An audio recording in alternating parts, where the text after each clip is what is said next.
Okay, welcome back to Machara Tuesday, the 17th of October, the year is 2023.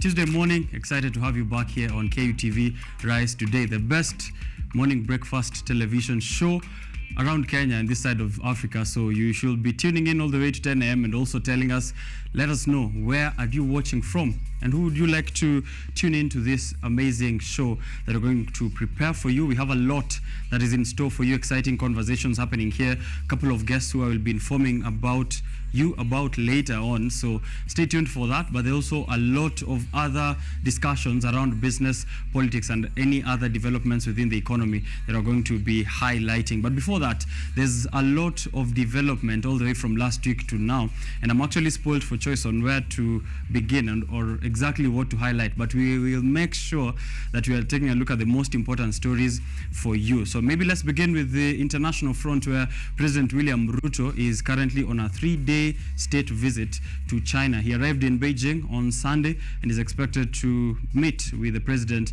of China, Xi Jinping, today. This is, of course, in attendance for the Belt and Roads Forum, which is a third forum of its own, and now Xi Jinping is celebrating 10 years since that launch of the infrastructure project, of which Kenya is a part of this project. How are we benefiting from this? President William Ruto is also looking to renegotiate the terms of the loans that he's been able to take from China so far, and also hopefully get some more money for more infrastructure projects and other development projects that he has in plan. He's inviting Chinese investors to invest in our energy, technology, and also road networks, including railways. Generally, all of infrastructure, Chinese investors are invited and welcome to participate in the development of the nation. What will be of course, the benefits coming out of the discussion? This is the first time that President William Ruto is visiting China since his election in September of 2022. He's been touring the West, but now taking a look at the East as well. So we're waiting to see what kind of goodies he'll be coming back with as he returns this week. On Friday, Kenya is also having a holiday, which I will ask you if you know what that is. But on that day, universal health coverage is going to be launched as well. So wait on that conversation, which will be happening on the newspaper review section. We're going to dive deep into the discussions that have happened since this universal health coverage plan was, of course, begun. A few weeks back, there are those community health workers who are flagged off in Nairobi, an occasion where President William Ruto was there, Nairobi Governor Sakaja as well, and also the Ministry of Health officials. It's going to continue on Friday. Kits are going to be distributed all the way to the grassroots, and also community health workers who are going to be very relevant in disseminating health to all the households. Speaking of the East, while President William Ruto is in China, war is still continuing in the Israeli-Gaza, of course, between Israel and Palestine, but also between Israel and Hamas. Or who is it really between? Is it Israel, Palestine, Israel and Hamas, or is it a terror fight, or is Israel defending its own borders? There's a likely ground incursion by Israel into that Gaza Strip, but also there are speculations that this might be boiling up to a regional war. There has been, of course, now reports that there have been rockets launched from Syria to the northern part of Israel, and also some jitters from the side of Lebanon. What can we expect in that side? We are going to discuss that as well in the newspaper review section. But EPRA has panicked and adjusted fuel prices over the weekend. Are they justified to do this, given that there has been no effect, or there's been no increase in crude oil prices for that past 1 week? Other conversations happening here. Fake activities within the Republic. Developments from last week, fake gold scams, including one which is linked to Trans Nzoia Senator Alan, and also other fake gold scams which are from last week, involving an ex-parliamentary contestant from the Nyakach constituency. Fake lawyers, one Brian Mwendwa, who is now popular on Twitter and is saying he will likely surrender to the police either today or hopefully by tomorrow. He is yet to give his exact side of the story, and is saying that eventually he will clear this very small misunderstanding. We'll be discussing these details later on, and of course, a couple of other guests I've introduced here on the show before, speaking about conservation, business, and other matters which are relevant to us on Biashara Tuesday. So engage with us. It's going to be an exciting show on X, the platform known as, or formerly known as Twitter. You can find us at KUTV Kenya. Find me on my personal handle at Richard_Okenye. This is a business show. So hashtag Biashara Tuesday, and any other questions that you have on business, we'll be having them here as we continue. The first conversation I'm going to have is with Dennis Kimani, the YGS chairperson. We are having a look at a new framework that is going to help us conserve City Park. Exactly what is happening today. It's an event that is, of course, an invite to all of you to join. So please tune in for that conversation. But in the meantime, going out to take a look at the roads. What are the updates looking like? What alternative routes can you use? And what are the weather updates? El Nino is coming up. How is your county prepared? Let us know at KUTV Kenya, at Richard_Okenye. Let's kick off the show.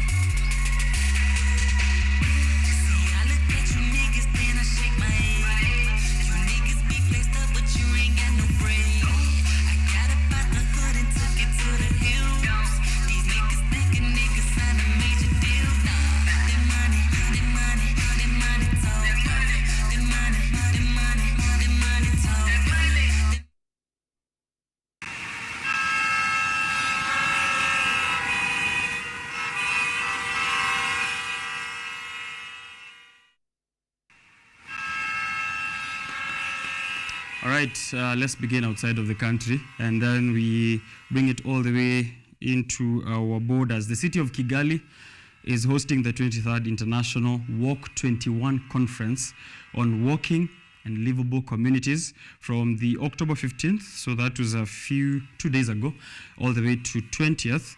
So they are hosting this conference on walkable cities and livable communities. Kigali is known very, of course, popular for its initiative towards sustainable cities and sustainable development in matters of transport. And now here, this conference is themed Action for Walking, the affordable and essential steps to improve walkability. Governor Sakaja, I hope you are taking notes on this. We need to have a walkable city of Nairobi. Their commitment to green mobility as well will be highlighted in this conference, and other issues like creating car-free zones to endorsing car-free days, and also ensuring that they're having safer pedestrian pathways. We are hoping that this can also happen within our borders, or especially even the capital city, that is Nairobi. Other places which are preparing for El Nino from Nairobi, where of course the county is buying boats, inflatable boats, which residents are supposed to use during this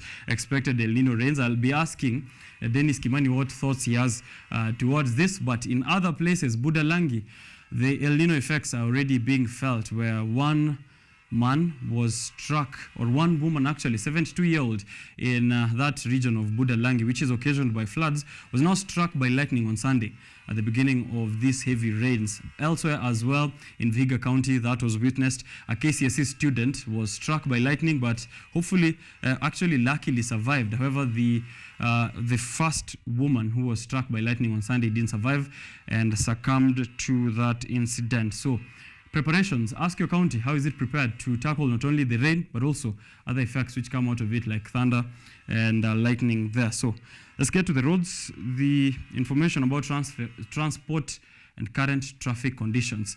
EPRA has adjusted the fuel prices upwards, so 5+ shillings for super petrol and others like diesel and kerosene. I'll be giving you the exact figures later on, but expect pain in the pump even as that Israel-Hamas war continues, and the jitters continue to spread all across major economic regions of the world. Safety is a priority here on the road. Information from Kenya transporters, who are telling you to think safely, feel safely, and practice safely as you're going out on the roads this morning and in the coming few days, where we're expecting heavy rains to occasion major parts of the country. Outside Ruiru PCA Academy, adjacent to Quickmart Ruiru, here is a shoddy contractor who was given a job to expand the Ruiru Committee Road, but hasn't done that. Funny enough that I passed through this route, so Kenha and Kipchumba Murkomen, exemplary work is needed on that route. However, there is a complaint from Ndagita, who's a citizen, saying that a shoddy contractor was given this work and nothing has been done so far. Mathri route, there's an accident here at Gitaru from yesterday. A lorry overturned and hasn't been attended to. That is Joe saying there on Twitter. Massive traffic from JKA to Gateway Mall.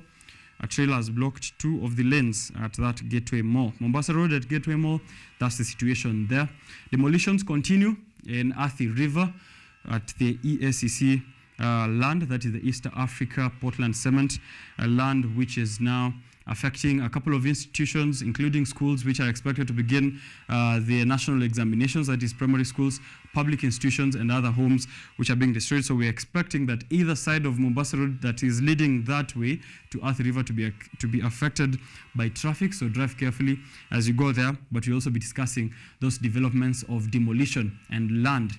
Title deals or title deeds. That's quite a conversation we'll be having here on the show later on. So stay tuned. That's as much as I have on the roads. I'm coming back to tell you what more we have, including a conversation on the conservation of City Park. So don't go too far. I'll be right back.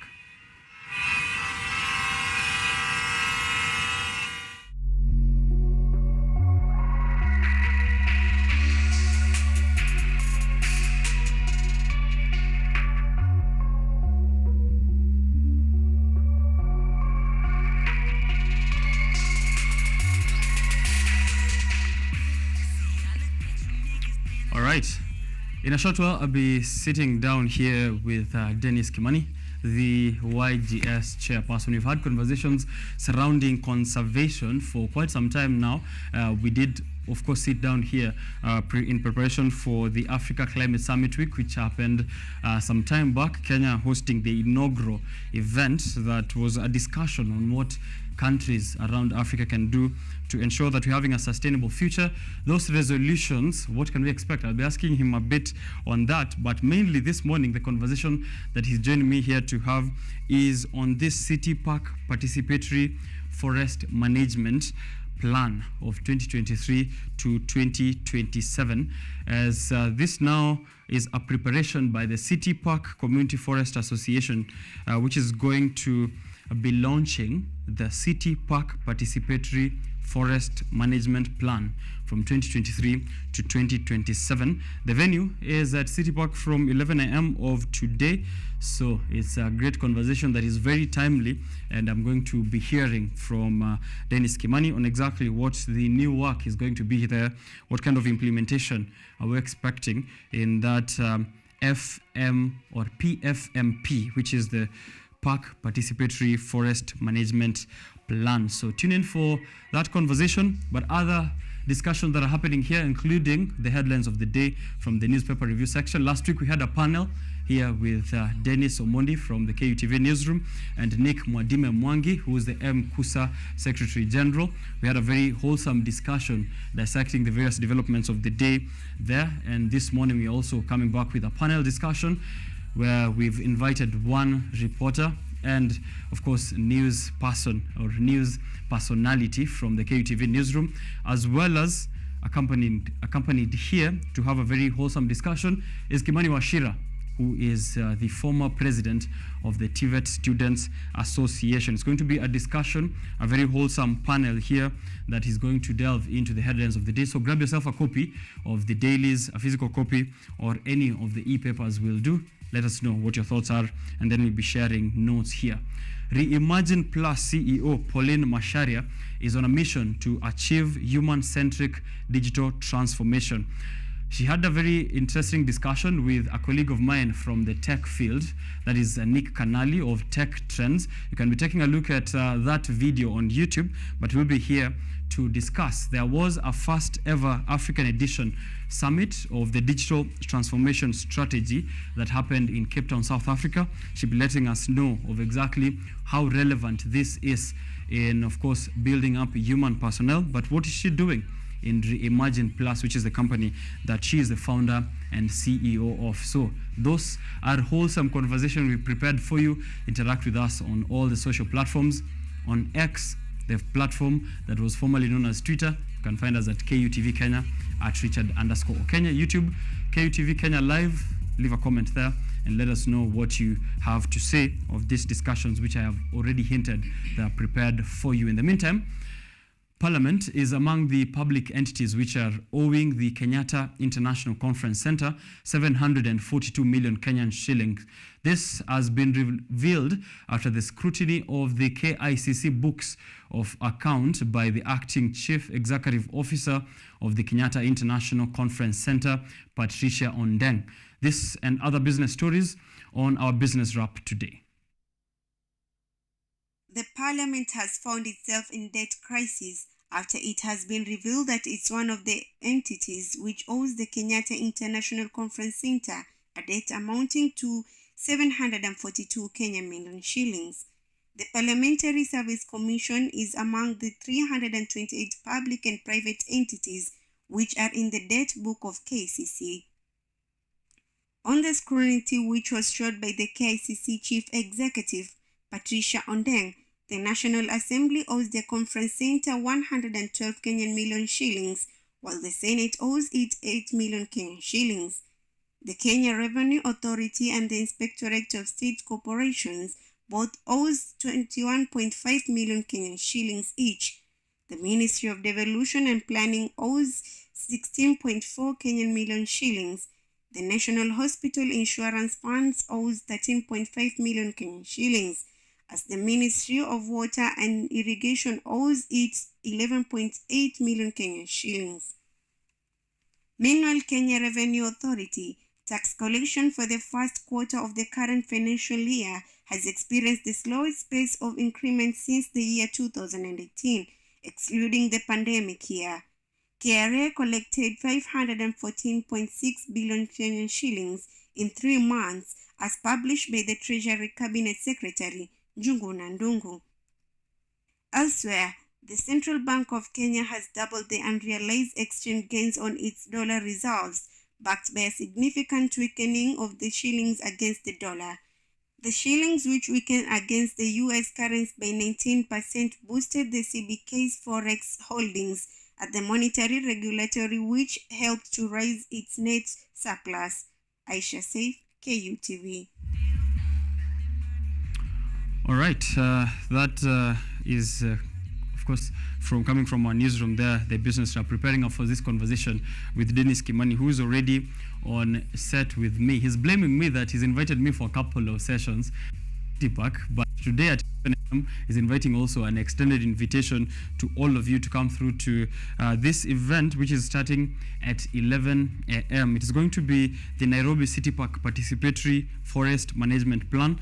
Was supposed to be launched in 2022, but a couple of issues, including the general election last year, led to the postponement. So it is now, I think, 2023 to 2027, but he'll be informing us more of that. Amendments to this management plan shall be made as well only through this mutual agreement between the KFS and the City Park Community Forest Association. So what is going to happen? What kind of events are expected there? What can you do as you are also gearing to a sustainable future? Africa, or Kenya, did host the inaugural Africa Climate Summit a few weeks ago, and this is also part of those initiatives which are going to drive sustainable growth within our economy. I'll be getting a few comments from him, but also other conversations, as I'd said earlier on, transforming the human digital transformation, which is going to be a conversation with the CEO of ReImagine Plus, and also that panel on the newspaper review section later on. Stay tuned. I'm coming back with Dennis Kimani.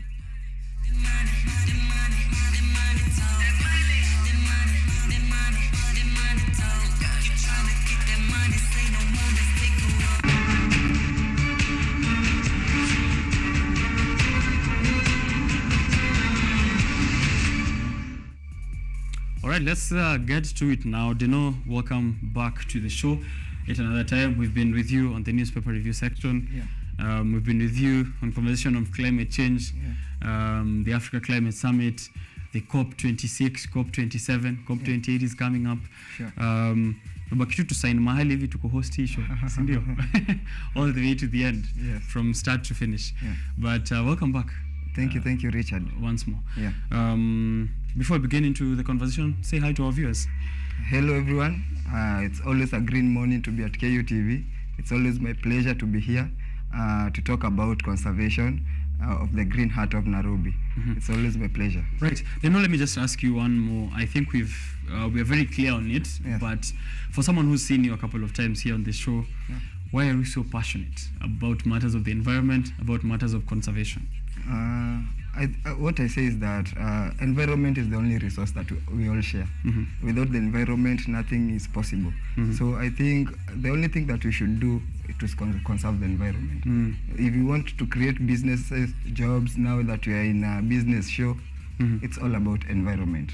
Yes. Right. So we need to take care of the resource which could be our source of income, or which is, not could be, right? Yeah. Yeah. So you're wearing green as well, or is that not green? That's green.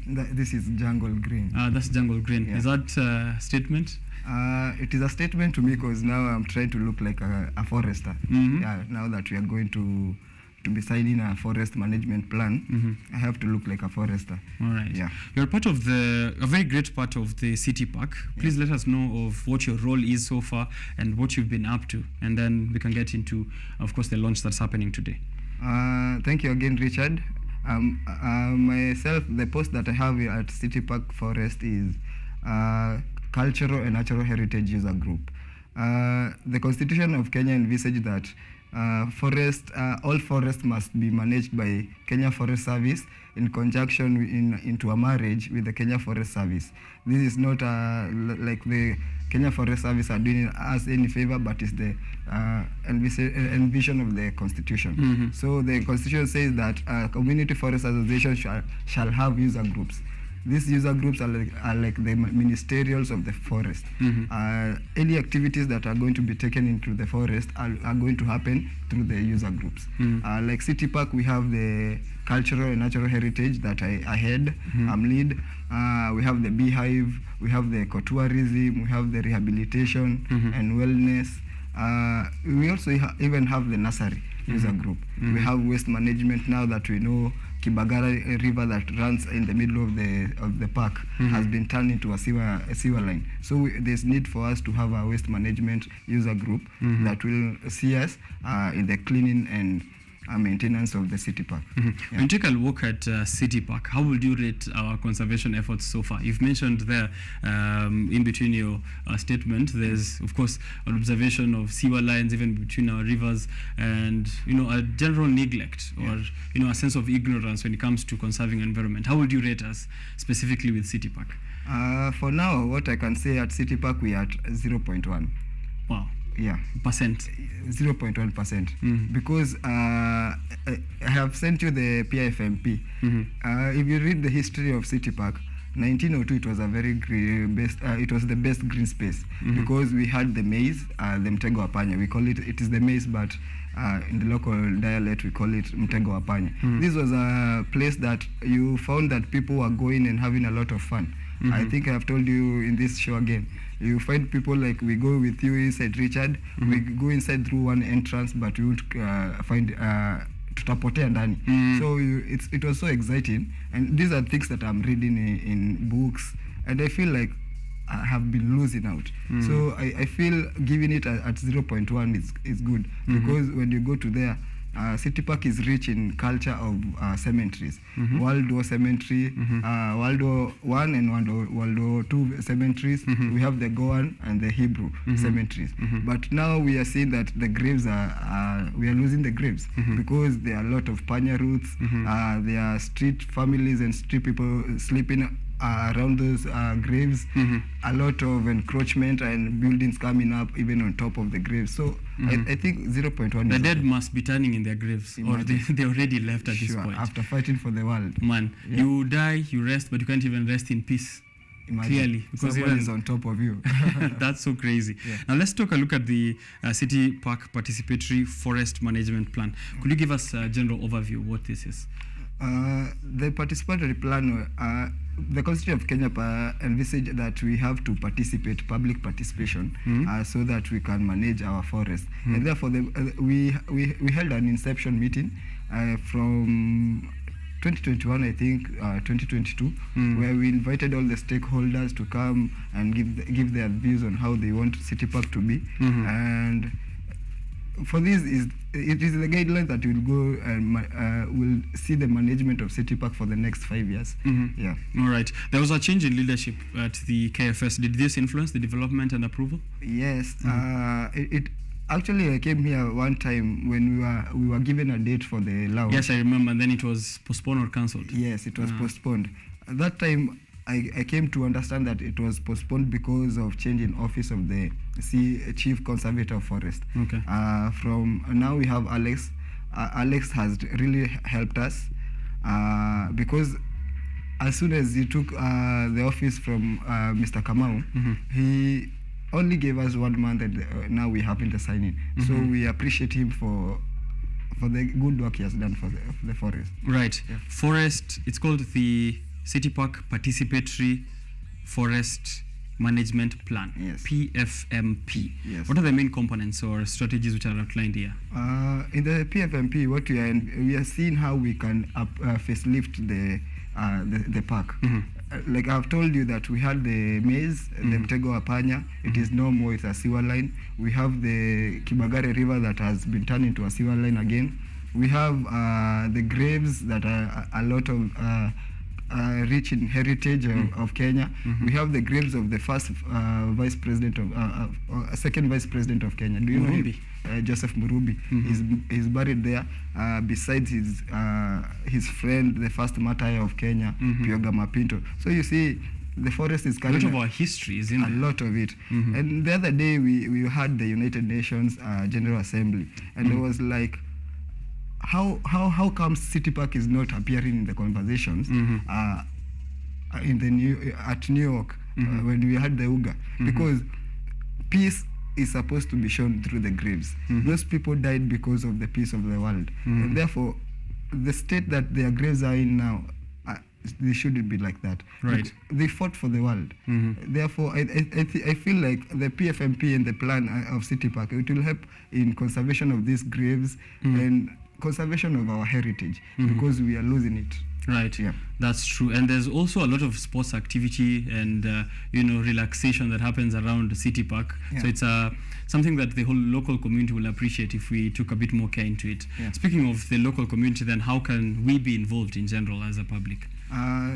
For the first thing that I said, it's today, if you're available, come and witness the signing of the City Park PFMP, because you'll be a witness that now the forest will be conserved. It was gazetted in 2009. The first time it was gazetted, it was 1947. But now, at that time, it was 187 hectares, 1947. But you see, over time, it has been neglected, and being in the middle of the city, the parcels of land are so some people really want them, because getting even one acre of land in Nairobi, in a city, in a park that is 4 kilometers from the CBD, you see, it is very valuable. And a lot of people even now, not so many people are happy that City Park will be fenced, because they want the parcels. I bet a few individuals here and there are not really happy. Yes. The so-called cartels. Yeah. Right. Have there been challenges such as those, and maybe any other during or up to leading to this,